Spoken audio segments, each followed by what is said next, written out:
Selamat datang di podcast History. Nah, di sini saya sebagai Festivadia, saya sebagai host, dan di sini saya mengundang tamu-tamu kita di sini yang ada Nisa Nur Amanda, ada Rahmatri, ada Siti Fatima. Jadi di sini kita topiknya bakal bahas perang dingin nih, perang dingin. Terus peran aktif bangsa Indonesia pada masa Perang Dingin. Nah, Perang Dingin itu kan persaingan antara negara Amerika Serikat dengan Uni Soviet. Amerika Serikat ini blok barat kan ya. Terus Uni Soviet ini blok timur. Terus Amerika Serikat ini menganut paham liberalisme dan Uni Soviet ini menganut paham komunisme. Asik. Jadi mereka ini, negara dua ini ingin menguasai dunia selain mereka ini ingin menguasai dunia dengan paham-paham yang mereka anut itu gitu ya. Terus peran aktif bangsa Indonesia dapat dilihat dari KAA ya, Konferensi Asia Afrika, GNB, ASEAN, dan pengiriman pasukan Garuda.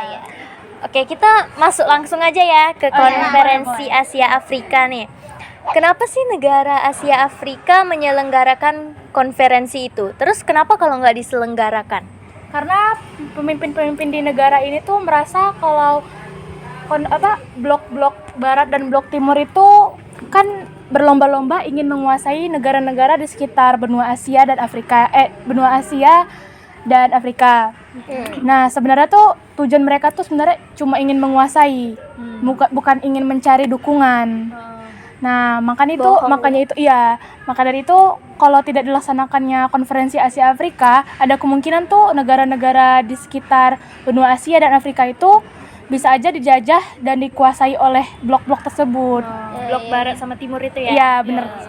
Terus, oke lanjut ya. Konferensi Asia Afrika itu diselenggarakan di mana sih? Nah, kalau boleh tahu, Indonesia tuh punya peran penting dalam konferensi Asia Afrika, yaitu menjadi tuan rumahnya, yang mana tuh tepatnya dilaksanakan di Bandung, di Gedung Merdeka pada tanggal 18 April sampai 24 April tahun 1955, yang mana pada saat itu Indonesia tuh menjadi panitia pelaksanaan konferensi Asia Afrika dan juga sebagai pelopor ingin melaksanakannya konferensi Asia Afrika. Oh gitu.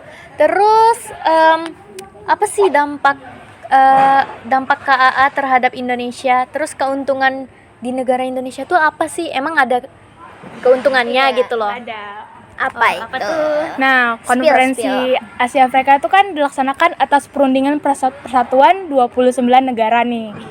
Nah, karena banyaknya negara-negara yang bergabung dalam konferensi Asia Afrika, yang mana itu juga dilaksanakan di Indonesia, jadi banyak itu pendukung-pendukung untuk Indonesia. Makanya dari itu ada keuntungan, yaitu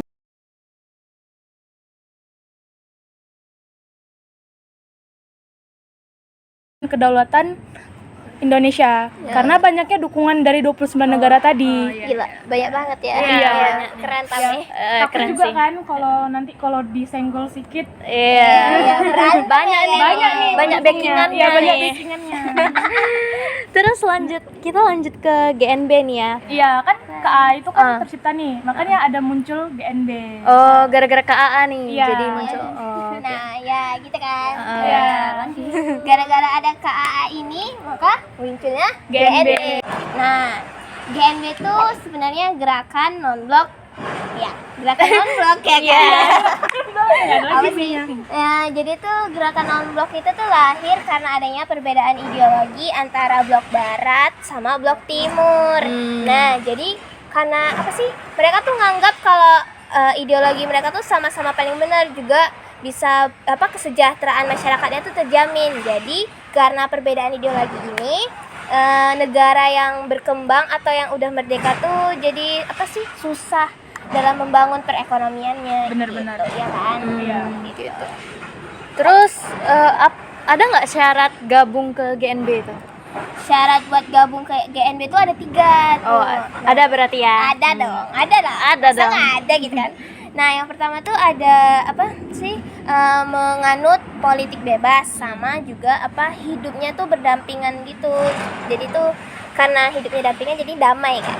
Nah, yang kedua itu dia mendukung gerakan kemerdekaan nasional.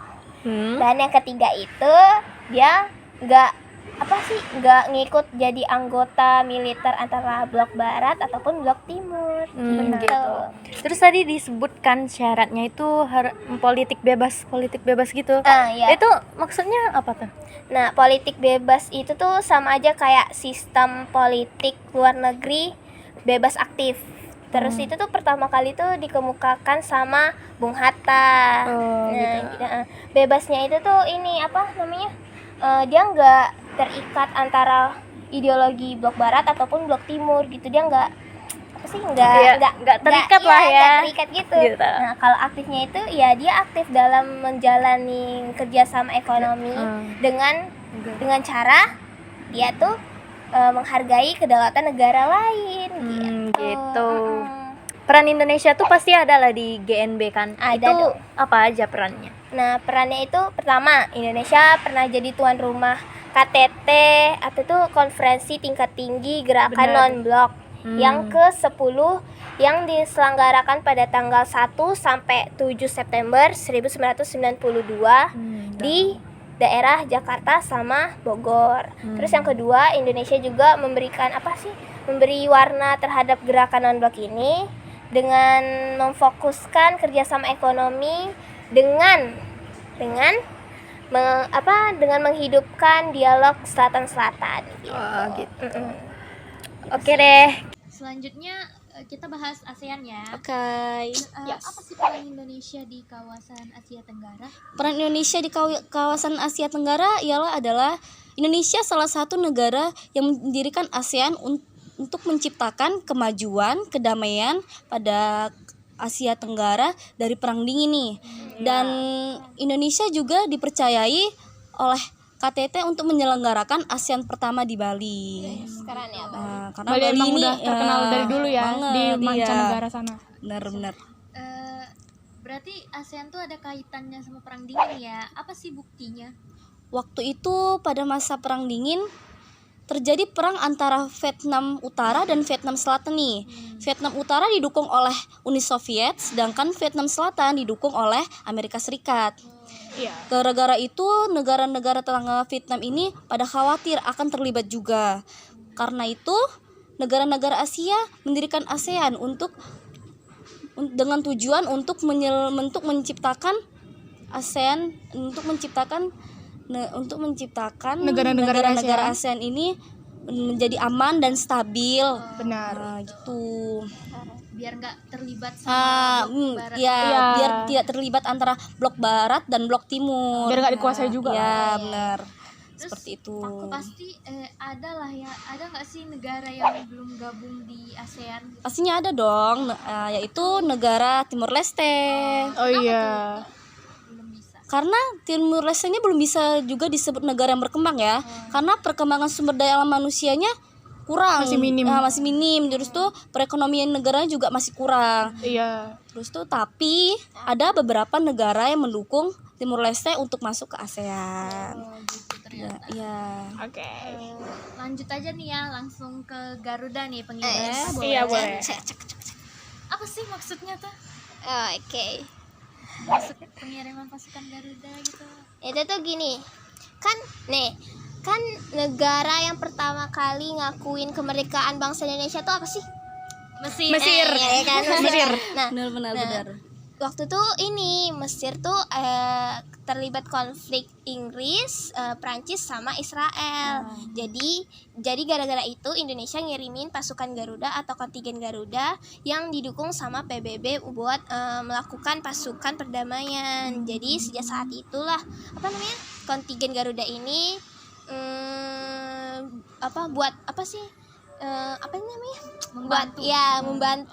membantu negara yang sedang dalam konflik lah di bawah naungan PBB gitu. Berarti penting banget ya si kontingen Garuda nih.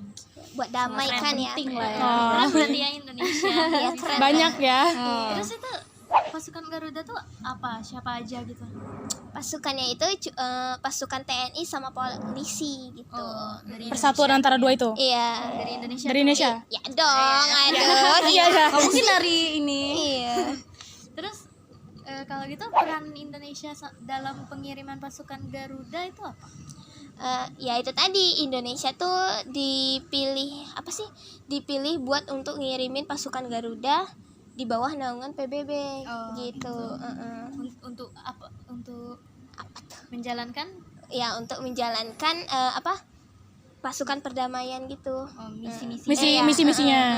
Gitu. biar bantu-bantu negara yang Iya, konflik tadi. di Oh, iya. masa perang dingin gitu.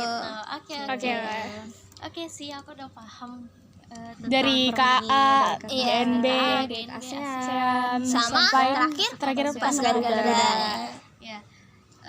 Kalau gitu segitu aja lah yang mungkin Iya. kita kali ini. Mengenai perang dingin. Iya, terima kasih juga ya. Terima kasih Iya, makasih juga. Mhm. Oke. Sekian dari kita. Sekian dari kami.